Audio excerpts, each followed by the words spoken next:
신약성경 324쪽입니다.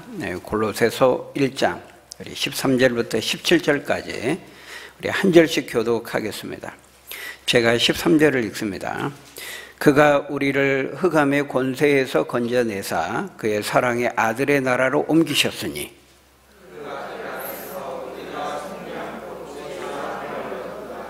그는 보이지 아니하는 하나님의 형상이시요 모든 피조물보다 먼저 나신 이시니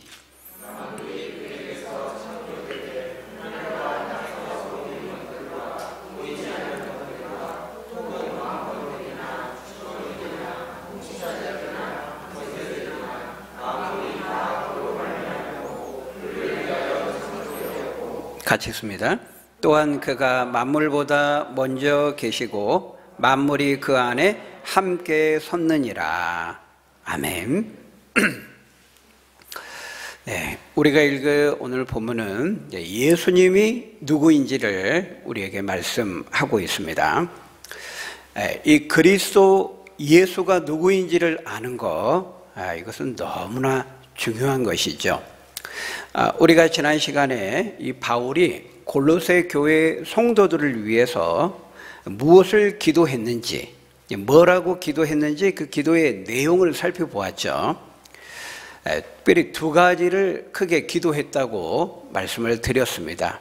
거기 9절에서 말씀하는 것처럼 성령이 주시는 신령한 지혜와 총명을 통해서 하나님의 뜻을 알게 해달라는 것이었고, 그 다음 이제 둘째는 그 10절에서 그 알게 된 하나님의 뜻, 깨닫게 된 그 하나님의 뜻을 잘 실천하고 행함으로써 범사에 하나님을 기쁘시게 하는 삶을 살게 해 주십시오. 그렇게 골로새 교회 성도들을 위해서 기도했습니다. 그리고 그렇게 주를 기쁘시게 하는 삶이 더 구체적으로 어떤 것인지를 특별히 네 가지로 더 구체적으로 나누어서 말씀을 했었습니다. 첫째는 거기 10절에서 모든 선한 열매를 맺는 것이고, 둘째는 하나님을 아는 것에서 계속해서 자라가는 것이고, 셋째는 하나님이 주시는 영광의 힘과 능력을 힘입어서 어떤 시련도 견디고 인내하는 것이었고, 그럴 때 하나님을 기쁘시게 한다는 겁니다. 그리고 넷째는 뭡니까? 12절 말씀처럼 빛 가운데에서 성도에게 주신 그 기업을 인하여서 하나님께 감사하는 것이었죠. 그러니까 우리에게 주신 그 기업을 알고 그것을 감사하며 살 때 하나님이 기뻐하신다는 거예요. 골로새 교회 성도들이 그렇게 되기를 위해서 기도했잖아요. 그리고 거기 이제 13절 앞에 14절은 뭡니까? 오늘 우리가 13절, 14절을 다시 읽었지만은 그 13절, 14절은 특별히 이 구체적인 네 번째에 해당되는 성도에게 주신 그 기업을 인하여 감사하게 해달라고 기도했었는데, 그 기업이 구체적으로 어떤 것인지 그것을 또 구체적으로 13절과 14절에서 말씀했었습니다.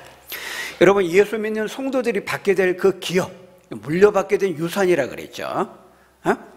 사실 이미 우리는 구원을 받았지만 이미 받은 구원과 앞으로도 받게 될 구원, 그것을 한꺼번에 기업이라고 표현하고 있는 겁니다. 물려받게 될 유산. 근데 그걸 어떻게 표현했어요? 그 13절, 14절에 보니까 흑암의 권세에 묶여있고 매여있던 저와 여러분들을 건지셔가지고 자유하게 하시고 해방시키셨다고 말씀했죠. 그리고 그것은 그리스도 안에서 아들의 그 피 흘려 죽으신 그 속량함을 통해서 죄사함이 이루어졌다, 이렇게 말했어요. 그러니까 그 기업은 뭡니까? 흑암의 권세에서 건져내셔서 빛의 나라, 사랑의 나라, 빛의 사랑의 아들의 나라, 천국이죠. 천국에서 누리게 될 그 속량받은 자들이, 그 죄의 씻김을 받는 자들이 천국에서 영원히 누리게 될 그 영원한 생명, 그게 구원이죠. Eternal life, 영원한 생명, 영생, 그것이 바로 기업이라는 것입니다. 그런데 그 기업을 우리가 어떻게 받게 됐어요? 누구를 통해 받게 됐어요? 아들을 통해서. 아들이 우리를 위해 대신 구속하심으로, 속량하심으로, 피 흘려 죽으심으로 우리가 죄사함을 받아서 그렇게 되었다는 거예요. 그걸 이렇게 말씀했다면, 이제 오늘은 우리가 읽은 오늘 본문은 이 아들로 인해 우리가 구원과 이 천국의 기업과 영생을 얻게 되었는데, 흑암의 권세에서 빛의 아들의 나라로 옮기게 되었는데, 그렇게 해주신 그 아들, 그분이 구체적으로 누구인가, 어떤 분인가, 이것을 구체적으로 말씀하고 있어요. 이 아들에 대해서, 이 아들을 아는 지식에 대해서 오늘 말씀하고 있다는 거예요. 여러분, 우리는 이분이 누구인지, 이 아들이 누구이고 어떤 분인지를 잘 알아야 됩니다. 이건 너무너무 중요한 거예요. 물론 그 아들은 누굽니까? 예수님이죠. 이 아들 예수님이 어떤 분이고 누구인지를 바르게 아는 것은 너무너무 중요한 거예요. 왜냐하면 하나님의 아들이신 이 예수님이 누구인지를 아는 것은 그 예수님을 통해서 우리가 구원을 받을 수 있고, 예수님을 통해서 우리가 참된 진리에 이를 수 있고, 참된 자유와 해방을 얻을 수 있고, 우리의 짧은 인생을 후회하지 않고 살아갈 수 있는 인생의 비결이 예수 그리스도 안에 있고, 모든 것이 예수님과 연결되어 있기 때문에 그래요.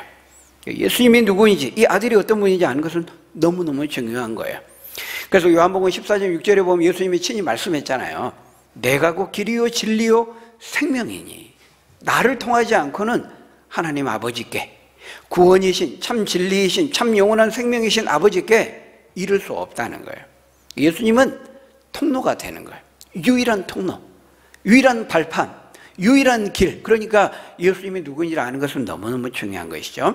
그래서 오늘 본문은 바로 그 우리에게 영원한 기업을 허락하신, 우리를 어둠의 권세에서, 흑암의 권세에서 건져내서 빛의 사랑의 아들의 나라로 천국으로 옮겨주신, 그걸 가능하게 하신 그 아들, 그 예수님이 누구인지를 구체적으로 설명하고 있어요.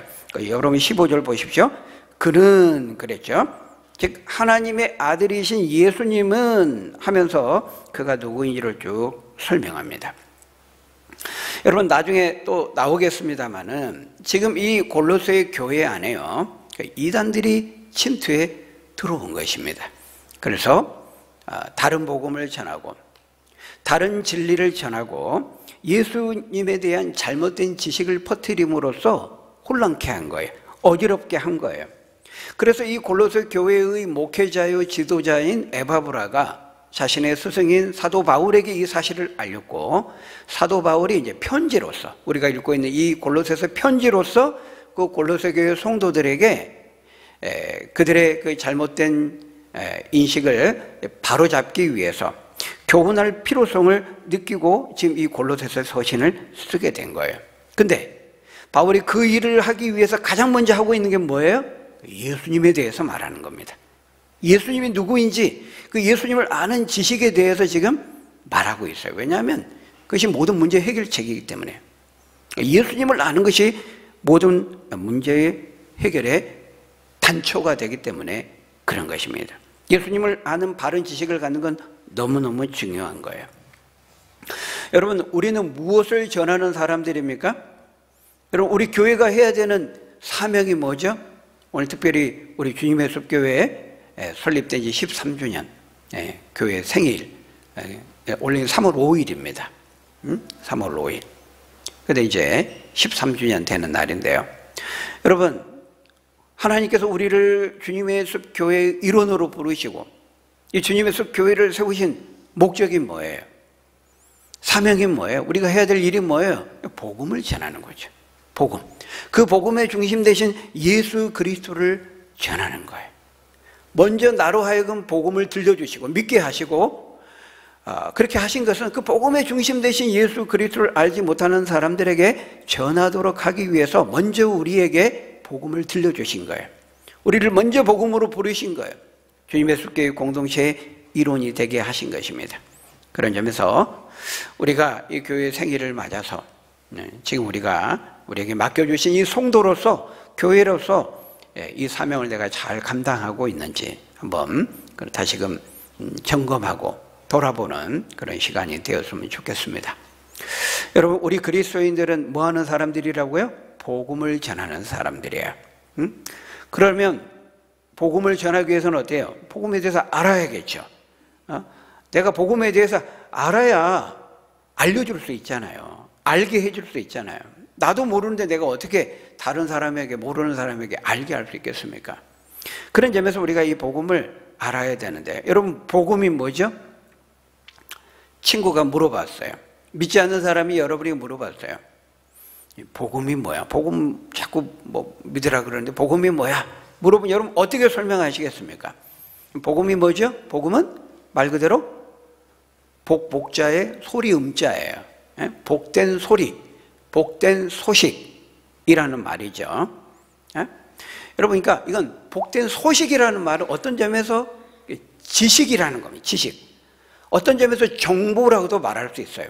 거룩한 정보죠. 그러니까 알지 못하는 사람은 모르면 이건 너무 어려운 거죠. 그죠? 근데 알면 너무 쉬운 거예요. 그죠? 아재 개그. 말도 안 되는 아재 개그 하는데 들으면 그러네 말이 돼. 모르면 너무 어려워요. 알 길이 없어요.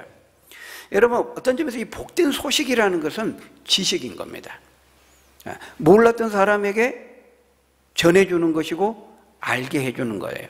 듣게 해주는 거예요. 전해줌으로써 듣고 알게 되는 것이죠. 그럼으로써 그 몰랐던 소식을, 그 정보를 들음으로써 충격을 받고, 거룩한 충격을 받은 사람들이 그것을 알지 못하는 사람들에게, 그 소식을 접하지 못한 사람들에게 전해주고 알려주는 거예요. 그런 점에서 여러분, 복음이라는 것은 1차적으로 우리가 무엇을 행하는 것이 아닙니다. 복음은 복된 소식이기 때문에, 전해주고 듣는 것이기 때문에요, 1차적으로 우리 어떤 것을 행하는 문제가 아니라는 거예요. 그것은 말 그대로 전해주는 것이고 듣는 문제예요. 아는 거라는 거예요. 아는 거라는 거예요. 듣는 것이고 아는 것이고 믿는 문제이지 1차적으로 행하는 문제가 아닙니다.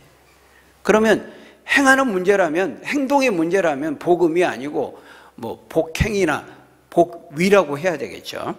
복된 행동, 복된 행위. 근데 복음이라고 성경은 말하고 있어요.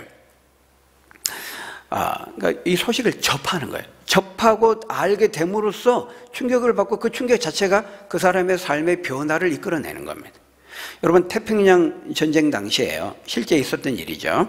그 전쟁에 참여했던 일본 병사가 그 필리핀에서 전투하다가 무서워가지고 탈영을 했어요.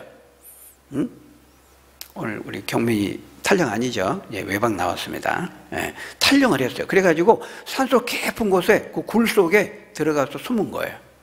그래가지고요, 거기서 30년 이상을 산 겁니다. 전쟁이 끝난지를 모르고. 45년이 끝났는데 그 전쟁이 끝나고 평화가 왔다는 그 소식을 이 병사는 못 들은 거예요. 들킬까봐, 잡힐까봐 무서워가지고 외부와의 소식을 단절하고 그 굴 속에서 30년 넘기를 산 거예요. 원시인처럼. 나중에 그 사진도 찍혀가지고 나왔더라고요. 만일 이 사람에게 그 전쟁이 끝나고 평화가 왔다는 소식을 몇십 년만 빨리 알려줬어도 그 인생을 허비하지 않는 거죠. 인생이 변화되는 거죠. 여러분, 소식을 접하는 거, 듣게 하는 거 그 자체만으로도 놀라운 변화를 가져다 준다는 거예요. 그래서 1차적으로 우리가 이 복음이라는 것은 소식을 듣는 거예요. 소식을 전해주는 거예요. 어떤 우리가 행위의 문제가 아닙니다. 물론 우리가 예수님을 믿으면 기독교 행위가 있죠. 윤리가 있죠. 삶이 뒤따라야 되죠. 열매로 증거돼야 되죠. 그러나 그것이 우선이 아닙니다. 그게 1차적인 것이 아니에요. 먼저는 복음을 전하는 것이고 듣는 거예요.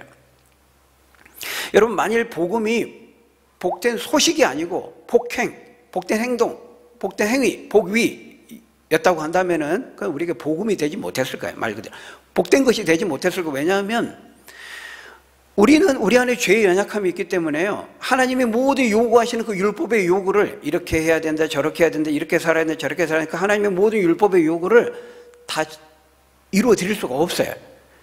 그러니까 이렇게 행해야 되고 저렇게 된 행동으로서 우리에게 찾아와서 그렇게 행함을 때에만 우리가 구원을 받는다라고 했다면 그건 절대로 복된 소식이 될 수 없다는 거예요. 왜냐하면 우리는 그렇게 행할 수 있는 능력이 없기 때문에. 그런데 성경은 우리에게 복음을 말씀할 때 너희가 주님을 위해서 뭔가를 행하려고 하기 앞서서 주님을 위해 뭔가 행동하려고 덤비지 말고 먼저 주님이 우리를 위해서 무엇을 행하셨는지를 들으라고 말씀해요. 주께서 우리를 위해서 무엇을 먼저 행하셨는지를 알라고 말해요. 그래서 우리에게 먼저 말해주고 있어요. 그게 복음이라는, 복된 소식이라는 것입니다. 그런 점에서 우리가 그리스도의 복음, 그리스도가 무엇을 행하셨는지, 그리스도가 어떤 분인지, 이 그리스도를 아는 지식, 그리스도에 대한 참된 거룩한 정보, 그것을 먼저 아는 것이 너무너무 중요하다는 거예요. 그런 다음에, 그 다음에 행위가 있고 윤리가 있고 삶의 열매가 있는 거예요. 이 순서를 바꾸면 안 돼요. 그래서 사도 바울은 가장 먼저 오늘 본문을 보니까 예수 그리스도가 누구인지를 지금 설명하고 있어요. 예수 그리스도를 아는 지식에 대해서 말하고 있어요. 여러분, 우리가 예수 그리스도를 아는 방법에는요, 두 가지가 있어요. 첫째는 예수님이 무엇을 행하셨는지를 통해서 우리는 예수님이 어떤 분인지를 알게 됩니다. 예수님이 행하신 거. 또 하나는 성경을 통해서 예수님 자체에 대해서 예수님은 어떤 분이다라고 설명하는 구절들이 있어요. 우리는 예수님 자체에 대해서 묘사하고 설명하는 그 성경의 진술을 통해서 예수님이 누구인지를 알게 돼요. 그래서 우리는 성경을 읽을 때요, 여러분, 하나님께서, 주님께서 무엇을 행하시는지를 그걸 잘 주목해서 봐야 돼요. 예수님이 무엇을 행하시는 것을 통해 우리는 예수님이 어떤 분인지 알게 되거든요. 그리고 또 하나는 그 예수님 자체에 대해서, 하나님 자체에 대해서 성경이 뭐라고 설명하는지, 말씀하는지를 주목해 보아야 되는 것입니다. 두 가지를 통해서 우리는 알 수 있어요. 먼저 여러분, 예수님이 행하신 일이 뭡니까? 오늘 보면 13절, 14절을 보니까요, 예수님이 행하신 구속의 사역에 대해서 말씀하고 있어요. 우리 13절, 14절 한번 같이 읽어볼까요? 시작. 그가 우리를 흑암의 권세에서 건져내사 그의 사랑의 아들의 나라로 옮기셨으니 그 아들 안에서 우리가 속량 곧 죄사함을 얻었도다. 여러분, 예수님이 행하신 일이 뭐죠? 무수하게 많은 일을 행하셨어요. 그죠? 그럼 복음서 보십시오. 우리 지금 마가복음 큐티 지금 하고 있죠? 예수님이 뭐 하셨습니까? 지난 주간에 엄청나게 많은 일을 하셨어요. 그죠? 많은 병자들을 고치시고 귀신을 쫓아내시고 바다의 풍랑을 잔잔케 하시고 바다 위를 걸어가서 제자들에게 가시고 오병이어로 5,000명을 먹이시고 또 7병이어로 4,000명을 먹이시고 심지어 죽은 자를 살리기도 하셨어요. 수많은 일들을 하셨어요. 많은 이적과 능력을 베푸셨어요. 근데 오늘 보면은 그런 거 다 말하지 않고 예수님이 십자가에서 피 흘려 죽으심으로 우리 죄를 속량하셨다, 그 일을 하셨다, 이렇게 말씀하고 있어요. 왜 이렇게 말씀할까요? 여러분, 예수님께서 이렇게 복음서에서 하셨던 그 수많은 일들, 결국 그 많은 일들을 기록해 주는 것은 뭐예요? 그것을 통해서 우리에게 뭘 말씀하고자 하는 거죠? 예수님이 어떤 분인지, 예수님이 누구인지를 우리에게 말씀하고자 하신 거예요. 여러분, 그 수많은 이적과 기적과 능력을 행하신 그분은, 그 신적 능력을 행하신 분은 하나님이시라는 거예요. 그래서 구원자라는 것입니다. 보통 일반 인간이 할 수 없는 일이잖아요. 근데 오늘 보면은 예수님이 하신 일을, 그런 거 수없이 많은 일들을 하셨는데 그런 거 다 생략하고 딱 한 가지를 말씀하고 있어요. 뭘 말씀하고 있습니까? 예수님이 우리를 위해 십자가에 피 흘려 죽으심으로 우리를 위해 대신 속량함으로 우리에게 죄사함을 주셨다는 거예요. 우리를 죄에서 건지셨다는 거예요. 죄의 문제를 해결하셨다는 거예요. 지금 그 얘기를 하고 계시거든요. 흑암의 권세에서 우리를 건져내셔서 빛의 아들의 사랑의 나라를 옮기셨는데, 여러분, 그때의 그 흑암의 권세는요, 더 구체적으로 말하면은 죄의 권세예요. 죄의 권세.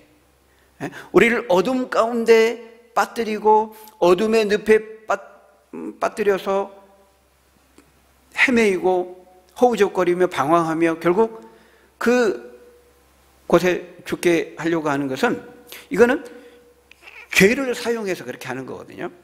사탄이. 그러니까 이 흑암의 권세는 사탄의 권세라고도 말할 수 있고, 죄를 사용하는 사탄의 권세라고도 말할 수 있고, 더 구체적으로 말하면 죄의 권세인 것입니다. 우리를 죄의 권세에 빠뜨려서 우리를 종노릇하고 노예처럼 부리고 결국 그렇게 하다가 죄 짓고 죄 가운데 망하여 죽게 하는 것이죠. 그런데 예수님이 우리를 위해서 십자가에 죽으심으로써 그 죄의 권세에 속박되고 그 죄의 굴레에서 매여서 종노릇하고 그렇게 살다가 죽을 수밖에 없는 우리들을 자유케 하셨다는 거예요. 빛의 나라. 빛은 뭘 상징합니까? 자유죠. 지하 감옥은 어둠이잖아요. 빛이 없잖아요. 근데 이 빛의 나라는 자유의 나라예요. 해방의 나라, 구원의 나라. 죄의 속박과 권세에서, 그 굴레에서, 죄를 사용하는 그 사단의 그 결박과 사슬에서 우리를 해방하고 자유케 하셨다는 거예요. 그 일을 말하고 있어요. 속량이라는 말은 대신 값을 지불했다고 말씀을 드렸죠. 그러니까 마땅히 우리가 죄에 대한 형벌을 받고 그 죄의 대가, 죄의 삭시 뭐예요? 죽음이잖아요. 사망이잖아요. 우리가 그 죄에 대한 대가를 받고 그 죄에 대한 책임과 형벌을 받아야 되는데 예수님이 십자가에 대신 값을 지불함으로써, 핏값을 지불함으로써 우리가 죄책과 죄의 형벌에서 면해졌다는 거예요. 면하겠네. 아까 우리 찬양했잖아요. 그죠? 우리를 죄에서 구속하셔. 모든 죄의 형벌에 우리를 면하셨네. 아까 찬양했잖아요. 그게 속량이에요. 근데 지금 왜 이렇게 말씀하고 계세요? 많은 일들을 하셨는데 그것들은 다 빼고 왜 죄에서 속량하셨다, 이 죄사함을 얻게 하셨다, 왜 이 일을 하셨다고 이것만 말씀하냐는 거예요. 대표적으로.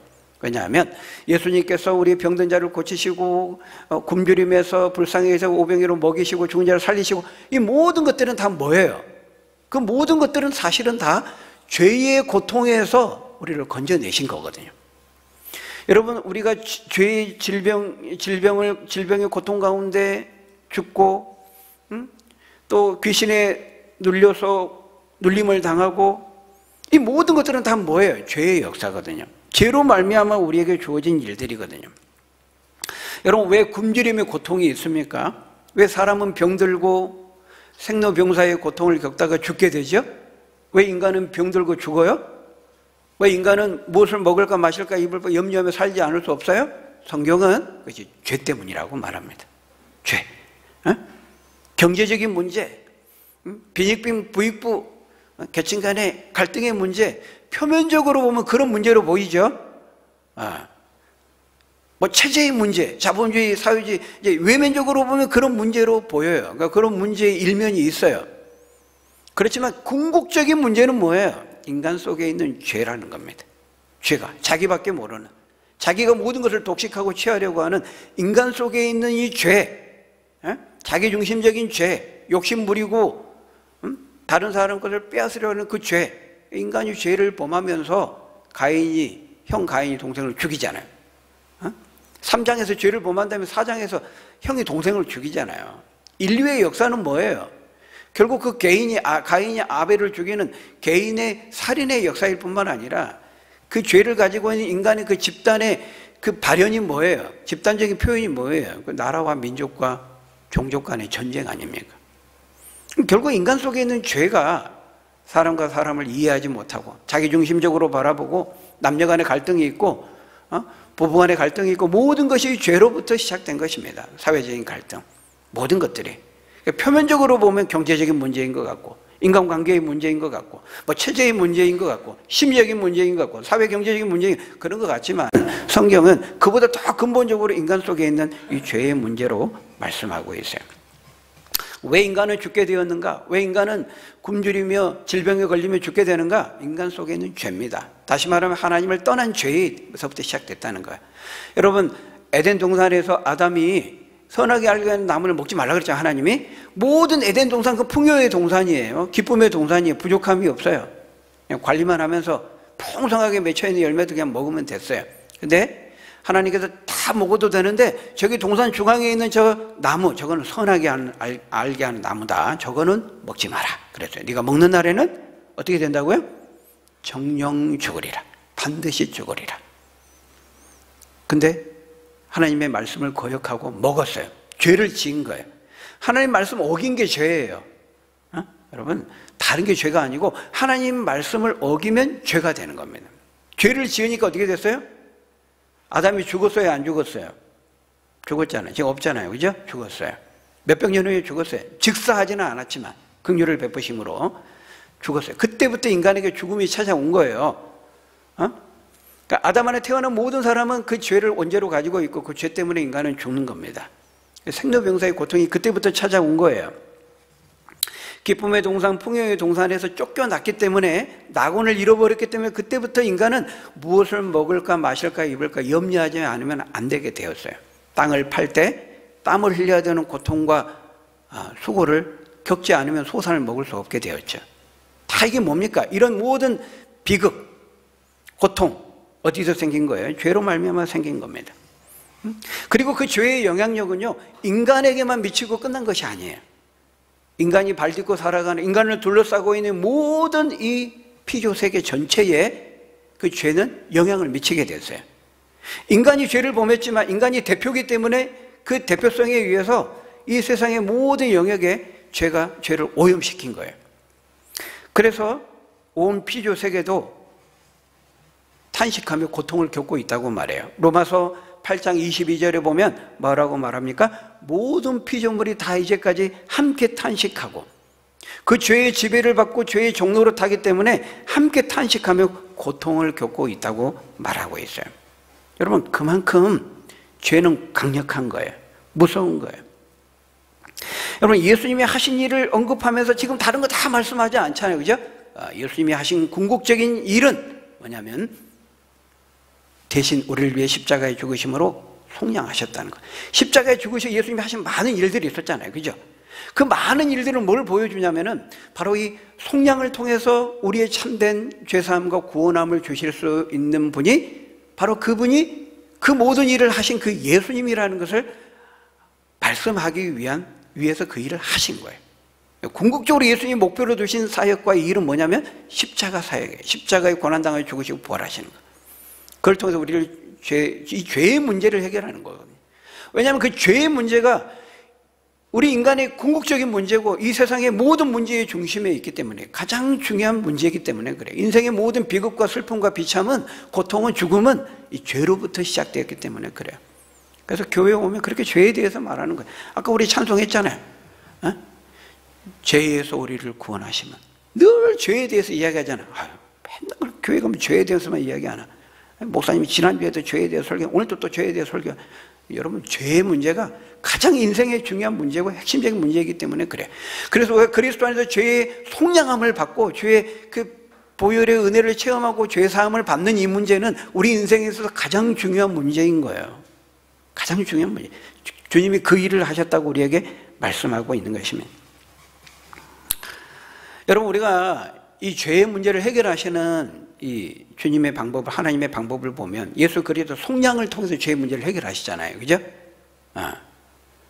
근데 성경을 읽다 그런 궁금증이 들어요. 그죠?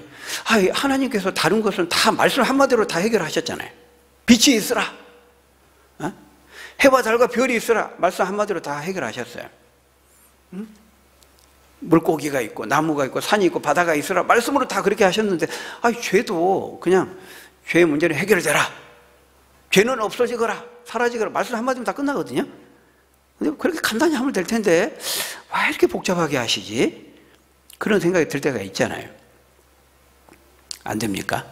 그런 생각이 들 때가 있잖아요. 그죠?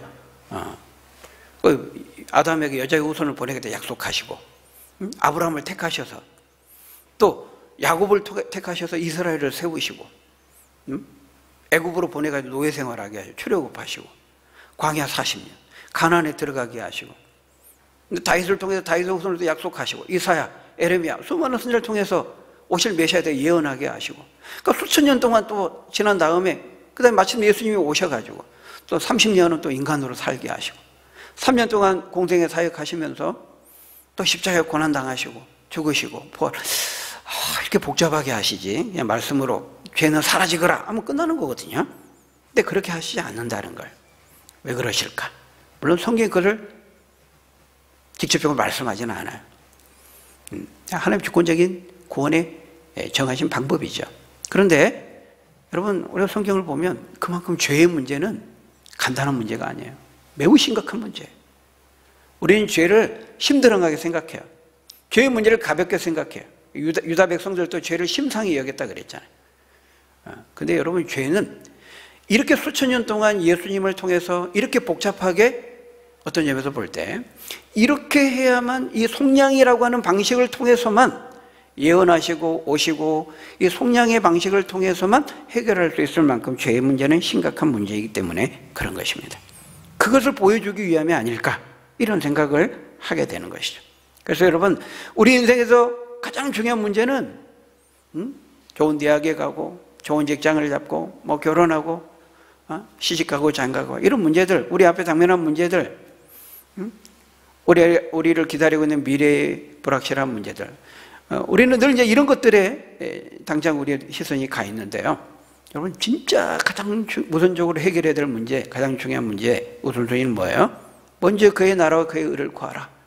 그리스도 안에서 우리가 죄사함을 받고 속량함을 받는 거예요. 그의 나라를 확보하는 거죠. 그의 나라를 얻는 것이죠. 그래서 이 죄의 문제가 그만큼 심각한 것입니다. 인류의 모든 문제의 중심엔 죄가 있어요. 인간 속에 있는 이 죄. 그래서 예레미야서 17장에 보면 뭐라고 말씀합니까? 만물보다 심히 부패하고 거짓된 것이 사람의 마음이라. 누가 능히 이를 알리오마는, 그렇게 말하잖아요. 인간 속에 있는 이 죄, 인간이 잘 보지를 못합니다. 뭐 성선설, 성악설 이렇게 말하잖아요. 여러분, 성선설이 어떻게 맞아요? 아담이 죄를 짓기 전에는 인간이 성선설이 맞죠. 그때만. 그러나 아담이 죄를 지은 이후에 아담 안에 태어난 모든 인간은요, 어떻게 인간을 보면서 성선설을 생각할 수 있어요? 인간이 그렇게 선한 존재처럼 생각하나요? 보이나요? 여러분, 말도 안 되죠. 인간이 얼마나 악한 존재입니까? 이기적인 존재입니까? 자기중심적인 존재입니까? 고집스러운 존재입니까? 완악하고 부패하고 불의한 무지하고 어리석은 존재가 인간이에요. 여러분, 인간 본성 속에 깊이 자리 잡고 있는 죄가 얼마나 심각하신 것인지를 여러분, 우리가 잘 보여주는 세계가 어디입니까? 정치권입니다. 정치권. 물론 다른 영역도 다 마찬가지입니다만은 그 자기 살기 위해서, 자기 자리 보존하기 위해서 국회의원이라는 그 권력, 그거 놓치지 않기 위해서, 그 공천받기 위해서 하는 거 보십시오. 그러하기 전까지는 바로 어제까지 막 입에 침을 튀겨가면서, 입을 막 침을 발라가면서 막 칭찬하고 두둔하고 막 그랬다가 공천 못 받으니까 돌아서가지고 가만히 있다가 지금까지 그렇게 비방하고 비난하고. 근데 또 이분들이 늘 하는 얘기가 뭐예요? 입에 달고 사는 게 국민을 위해서, 나라를 위해서 내가 이렇게 결단한다. 늘 그런 얘기 하지만 실제로는 다 자기 밥그릇, 그 국회의원 그 자리, 그거 놓치지 않으려고 하는 거잖아요. 그러니까 그런 걸 보면 인간이 얼마나 이기적이고 자기중심적인 거를 알 수가 있어요. 여러분, 인간이 그런 존재예요. 분명히 잘못된 걸 알아요. 근데 내가 여당이니까, 내가 야당이니까, 우리 편이니까 무조건 두둔하는 겁니다. 우기는 거예요. 그랬던 사람이 이제 공천 못 받으니까 적대적으로 돌아서 그렇게 하는 거 보면 참 인간이 그런 존재입니다.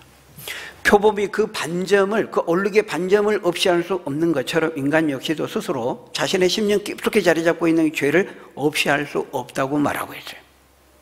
그렇게 우리 스스로 절대로 해결할 수 없는 그 죄의 문제를 해결하신 분이 누구냐? 예수님이라는 거예요.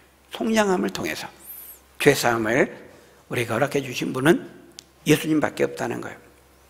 그래서 그 예수님은 확실히 우리에게 죄사함과 구원을 안겨주는 구원자고 그리스도라고 지금 말씀하고 있는 거예요. 여러분, 예수님이 그리스도이시고 구원자이심을 확실히 믿는 여러분 되시기를 바랍니다. 지금 그걸 말씀하고 있어요. 여러분, 그 다음에 15절에 보십시오. 예수님이 어떤 분이라고 말씀합니까? 15절 보니까 그는 보이지 아니하는 하나님의 형상이시요 모든 피조물보다 먼저 나신 분이다, 이렇게 말하고 있어요. 그러니까 예수님이 어떤 분인지 이제 예수님 그 자체에 대해서 성경이 설명하고 있습니다. 13절, 14절은 예수님이 무슨 일을 하셨는지, 그 속량의 일을 통해서 그분이 구원자라는 것을 지금 말씀하고 있다면, 지금 여기 15절은 예수님이 어떤 분인지를 성경 스스로가 지금 묘사하고 설명하고 있어요. 예수님 누구라는 거예요? 보이지 않는 하나님을 보여주는 하나님이라는 겁니다. 보이지 않는 하나님을 보여주는 하나님의 형상이라는 거예요. 여러분, 하나님은 영이시기 때문에 보이지 않습니다. 하나님 본 사람 있나요? 뭐 꿈에서 봤다고 하는 사람 있죠? 다 거짓말입니다. 여러분, 그 천국 갔다 와서 하나님 봤다고 하는 사람 보면 다 성경의 말로 틀린 엉뚱한 말을 하는 거예요. 여러분, 죄와 허물을 가진 인간이 하나님을 보면 죽어요. 우리가 맨눈으로 태양을 보면 시력을 상실하는 것 같아요. 하나님은 거룩하신 분이거든요. 죄와 허물을 가지고 우리가 범접할 수 없습니다. 볼 수 없어요. 그래서 여러분 구약 성경을 보면은 하나님의 직접 본 건 아니지만 하나님의 그 현현을 경험한 사람들이 어떻게 돼요? 다 벌벌벌 두려워 떨어요. 어? 아, 화로다, 화로다. 나는 망하게 되었다. 나 이제 죽게 되었다. 응? 삼손의 아버지 마노아도 그렇고. 여러분, 하나님을 만난 사람은 다 두려워 벌벌 떨어요. 거룩하신 하나님을 인간은 직접 볼 수 없기 때문에 그런 것입니다. 여러분, 보이지 않는, 볼 수 없는 그 영이신 하나님을 보여주신 하나님이 예수님이라는 거예요. 그걸 어떻게 표현하냐면 보이지 않는 아니하는 하나님의 형상이다, 이렇게 말하고 있어요. 요한복음 1장 18절에 어떻게 표현합니까? 우리 한번 같이 읽어볼까요? 시작. 본래 하나님을 본 사람이 없으되 아버지 품속에 있는 독생하신 하나님이 나타내셨느니라. 여러분, 이 형상이라는 말, 이 형상, 예수님은 하나님의 보이지 않는 영이신 하나님의 형상이다 그랬는데요, 이 형상이라는 말, 여러분 창세기에도 나왔죠. 하나님께서 인간을 창조하실 때 우리가 하나님의 삼위 하나님이 논의하십니다. 우리가 우리의 형상을 따라 사람을 만들 때 남자와 여자로 만들고 모든 생물을 다스리게 하자, 서로 논의하잖아요. 근데 우리의 형상을 따라 만들자 할 때 그 형상의 의미는 하나님을 닮는다라는 의미예요. 닮는다. 그래서 형상대로 우리의 모양대로, 물론 그 형상대로 할 때 형상은 영어로는 이미지입니다. 그 모양은 likeness, 비슷하게, 유사하게. 근데 그 형상이라는 말의 그 원어의 헬라어로는 에이콘이거든요. 에이콘. 그 형상의 뜻은 닮는다라는 의미예요. 닮는다. 또 다른 말로 하면은 드러내고 나타낸다라는 말이에요. 그러니까 예수님은 보이지 않는 하나님의 형상, 이 말은 하나님을 닮아서 하나님을 드러내고 나타낸다, 그런 말이에요. 그러니까 예수님을 보는 것은 누구를 보는 거예요? 성부 하나님을 보는 것과 같다는 것입니다. 요한복음 14장 8절 9절에 보면 빌립이 예수님께 그렇게 말합니다. 주여, 아버지 하나님을 한 번만 우리에게 보여주십시오. 그러면 너무 좋겠습니다. 그러니까 예수님이 뭐라고 말씀해요? 빌립아, 내가 이렇게 오랫동안 너와 함께 있었는데, 응? 네가 나를 알지 못하느냐? 나를 본 자는 아버지를 보았거늘 어찌하여 아버지를 보이라 하느냐, 이렇게 말씀해요. 그러니까 우리는 예수님을 통해서 하나님을 보는 거예요. 예수님을 보는 것이 누구를 보는 것입니까? 보이지 않는 하나님을 보는 것이라는 거예요. 왜? 예수님이 보이지 않는 하나님의 형상이기 때문이에요. 그 영어로는 이게 형상을 이미지라고 번역을 했거든요. 원어의 의미를 충분히 담지는 못합니다. 근데 여러분, 그 이미지라고 할 때 이미지는 꼭 외모만을 말하지는 않아요. 인간의 외모만을 말하지는 않아요. 그죠? 그러니까 우리가 하나님의 형상을 닮았다 할 때 하나님의 이미지를 닮았다 그런데 외모를 말하는 건 아니에요. 그죠? 하나님의 속성, 우리 지성과 감성과 의지, 우리가 생각하고 느끼고 어떤 것을 의지하고 결심하고 행동할 수 있는 것은요, 우리 인간이 그렇게 할 수 있는 능력은 하나님을 닮았기 때문이에요. 하나님은 목석이 아니에요. 보아도 보지 못하고 들어도 듣지 아무것도 하지 못하는 그런 죽은 우상이 아니고 하나님은 살아계신 분이라고 말해요. 왜? 생각하시고 감정이 있으시고 질투심도 느끼세요. 화도 내세요. 감정을 가지고 또 의지를 내가 하겠다 하시면 하나님은 하세요. 그 인격적인 속성을 우리가 하나님을 닮았기 때문에, 닮아서 인간만 하나의 형상대로 창조됐잖아요. 그러니까 인간만 생각하고 감정을 갖고 느끼고 의지적으로 행할 수 있는 거예요. 그래서 여기 이 이미지라는 것은 꼭 외모를 말하는 것이 아니고 그 말 그대로, 물론 우리가 사람들에게 저 사람 이미지 참 좋아할 때 그 이미지에는 물론 외모도 포함이 되지만 또 댐댐이, 성품, 인성, 분위기, 느낌, 이런 것들이 어우러진 말이잖아요, 이미지가.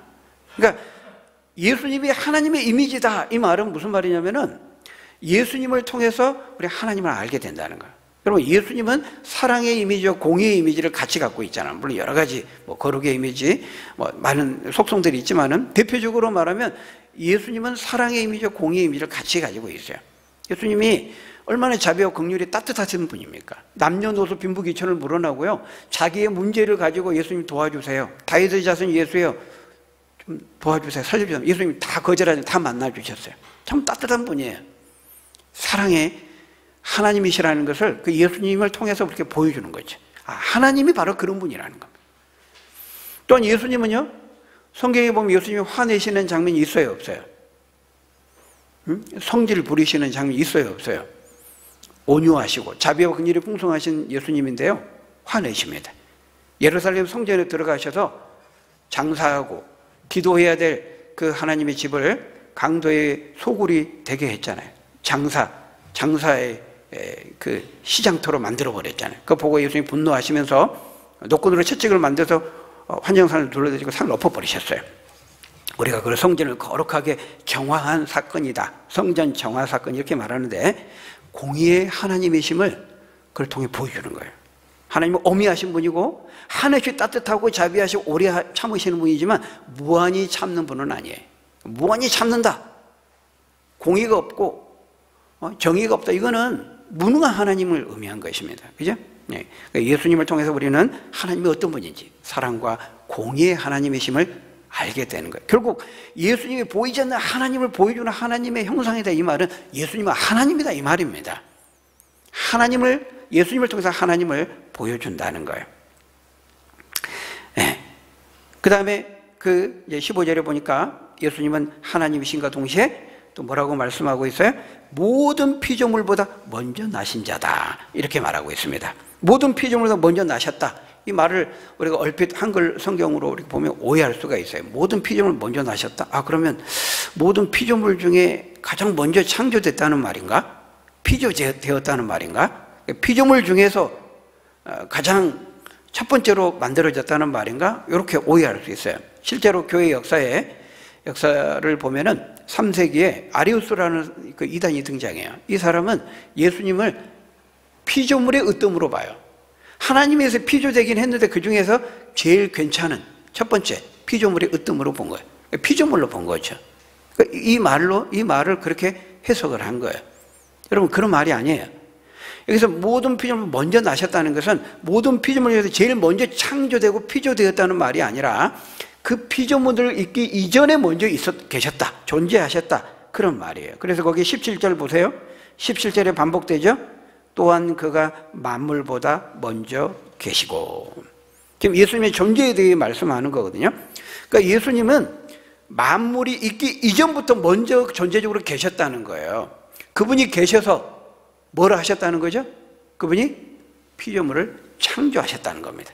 그러니까 예수님은 모든 우주와 이 지구와 저와 여러분들을 창조하기 이전에 계셨던 그분이 온 피조물을 창조하시다, 이 말을 하는 겁니다. 예수님이 창조 사역에 참여하신 창조자다, 성자 하나님이신 창조자다, 지금 그 얘기를 하고 있는 것입니다. 예수님이 누구이신지를 말씀하는 거죠. 여러분, 예수님은 우리를 대신해서 피 흘려 죽으심으로 우리의 죄를 속량하신 구속자요 구원자이실 뿐만 아니라 온 피조 세계를 창조하신 창조주이십니다. 우리는 구원자로 믿을 뿐만 아니라 예수님을 창조자로도 믿는 거예요. 거기 16절에 보니까요, 뭘 창조하셨어요? 16절 우리 같이 읽고 마치겠습니다. 16절 시작. 만물이 그에게서 창조되되 하늘과 땅에서 보이는 것들과 보이지 않는 것들과 혹은 왕권들이나 주권들이나 통치자들이나 권세들이나 만물이 다 그로 말미암고 그를 위하여 창조되었느니라. 여기 보니까 예수님은 창조자인데, 물론 성부 하나님, 성령 하나님과 삼위 하나님이 같이 창조 사역에 참여하신 거예요. 그 창조에 참여했던 성자 하나님이 예수라는 구원자로 우리가 오셨다, 그 얘기를 하는데, 뭘 창조하셨어요? 거기 보니까 하늘과 땅에 있는 보이는 것들과 보이지 않는 모든 것들을 다 창조하셨다, 이렇게 말하고 있어요. 여러분, 눈에 보이는 것만이 전부가 아니라는 거예요. 눈에 보이지 않지만 분명히 존재하는 게 있다는 겁니다. 눈에 보이지 않는 것들도 다 창조하셨어요. 그래서 여러분, 영혼과 육체, 영혼이 있어요, 없어요? 눈에 안 보이지만 있어요. 사람이 죽기 전과 죽은 후에 몸무게를 쟀더니 차이가 없더라. 그러니까 영혼은 없는 거야. 어떤 사람 그랬다잖아요. 말이 됩니까? 여러분, 영혼이 무게를 가지고 있다면 그거는 감각적으로 느낄 수 있다는 건데, 그거는 눈에 보이지 않지만 오감으로 감각이 되면 그거는 안 보이는 게 아닌 거죠, 사실은. 우리 눈으로만 감지를 못하는 것이지. 여기서 눈에 안 보인다는 것은 우리 눈에 안 보이는 것만을 말하는 게 아닙니다. 뭐 세균, 박테리아 이것은 우리 눈에 보이지 않죠. 현미경으로 보면 보이잖아요. 그런 것을 말하는 것이 아니고 실제로 오간으로 감각되지 않는, 보이지 않는 영혼, 천사, 천국, 지옥 이런 영적인 세계, 영적인 존재를 말하는 거예요. 그런 것들도 하나님이 다 창조하셨다는 거예요. 거기 보면은 그 왕권들, 주권들, 통치자들, 권세들, 이 권세들 엑소스야 천사들을 가리켜요. 그리고 그 천사들이 영적인 권세자들인데 하나님께서 이들도 다 하나님 만드셨다는 거예요. 천사들도 하나님의 피조물이에요. 피조물이 지나지 않아요. 그리고 이 권세, 왕권, 나라의 통치자들에게 주어진 그 권세, 권위 이런 것들도 다 하나님이 만드신 거예요. 질서를 세우신 거예요.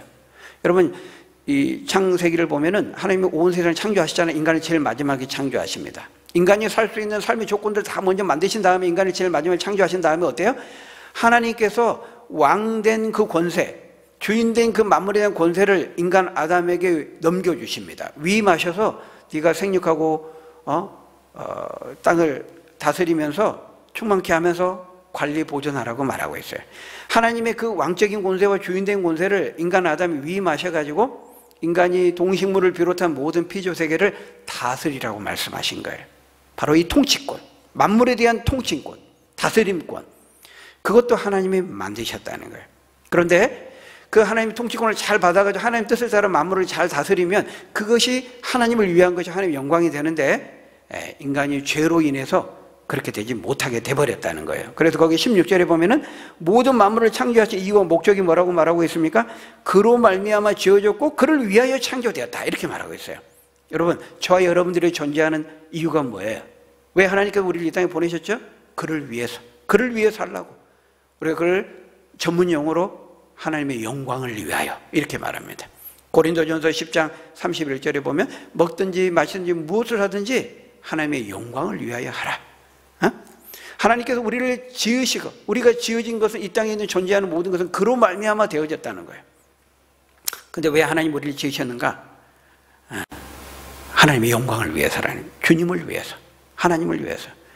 여러분 성경은 우리에게 우리가 왜 이 땅에 존재하는지 존재 목적과 삶의 이유와 목적을 그렇게 말씀합니다. 주님을 위해 살라고, 주님의 뜻을 이루라고 하나님께서 우리를 이 땅에 생명을 주시고 살게 하는 거예요. 근데 죄로 인해서 인간이 그걸 깨닫지 못하는 거예요. 헛된 일에 복종하며 그렇게 사는 거죠. 성경은 그걸 죄의 종노릇이라고 말하고 있어요. 우리가 하나님의 그 뜻과 영광을 위해 살 때 우리의 몸과 우리의 육신이 의의 병기가 되는 거예요. 하나님께 영광이 되는 거예요. 그걸 위해서 하나님은 우리를 창조하셨다고 말씀하고 죄로 인해 모든 것들이 일그러져 버렸어요. 근데 이제 우리는 그리스도를 믿고 그리스도 안에 복음을 듣고 복음을 받음으로 죄사함을 받았잖아요. 그리스도를 만났잖아요. 이제 우리는 변화되었잖아요. 이제 우리가 해야 될 일이 무엇입니까? 바로 이 참된 구원자요, 유일한 구원자요, 창조자요, 통치자이신 예수님을 전해주는 거예요. 알지 못하는 사람들에게. 그거 하라고 먼저 우리에게 복음을 들려주신 것입니다. 바라기는 저와 여러분들이 이제 우리 교회 설립 13주년 되는 우리가 오늘 여기까지 인도하신 하나님께 우리가 한편으로 감사하면서 우리에게 맡겨주신 이 성도로서, 교회로서 이 사명, 창조자요, 구원자요, 통치자이신 예수님을 알지 못하는 사람들에게 전하는 이 사명, 우리가 힘해지지는 않았는지, 약해지지는 않았는지 다시 한번 돌아보고 힘있게 맡겨진 이 사명을 잘 감당하고 하나님께 영광 돌리며 하나님을 기쁘시게 하는 저와 여러분들이 다 되시기를 예수님의 이름으로 간절히 축원합니다. 우리 기도하겠습니다.